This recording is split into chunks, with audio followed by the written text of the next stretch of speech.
நம்ம என்ன பார்க்க போறோம்னா, என்ன பொழிச்சுனா 5000 எம்ஏஹெச், 6000 எம்ஏஹெச், 7000 எம்ஏஹெச்ன்னு ஸ்ட்ரெயிட்டா விட்றா 15000 எம்ஏஹெச் வண்டிய.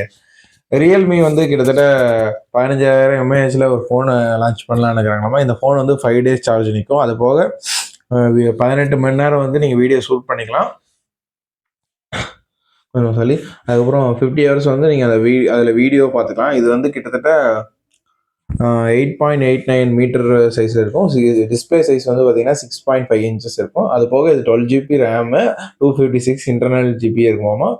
இது 100% வந்து சிலிக்கான் அயான் ஆனோடாமா. இது சிலிக்கான் அயான் ஆனோடா இருக்கிறதுனால இதோட எனர்ஜி டென்சிட்டி பார்த்தீங்கன்னா கொஞ்சம் ரொம்ப பெருசு தான். அந்த எனர்ஜி டென்சிட்டி பெருசாக இருந்தாலும் பார்க்க நமக்கு ஸ்லிம்மாக தெரியல. ஸ்லிம்மாக தெரிஞ்சாலும் அது வந்து உள்ள இருக்கிற கெப்பாசிட்டி வந்து ரொம்ப அதிகமாக இருக்குமாமா. அது போக இதில் வந்து ரிவர்ஸ் சார்ஜிங் யூஸ் பண்ணிக்கலாமா. ரிவர்ஸ் சார்ஜிங் யூஸ் பண்ணிக்கலாம்னா கிட்டத்தட்ட மற்ற ஃபோனுக்கு கூட பவர் பேங்க் மாதிரி இதுலேருந்து சார்ஜ் ஏற்றிக்கலாங்கிற மாதிரி சொல்லிக்கிறாங்க.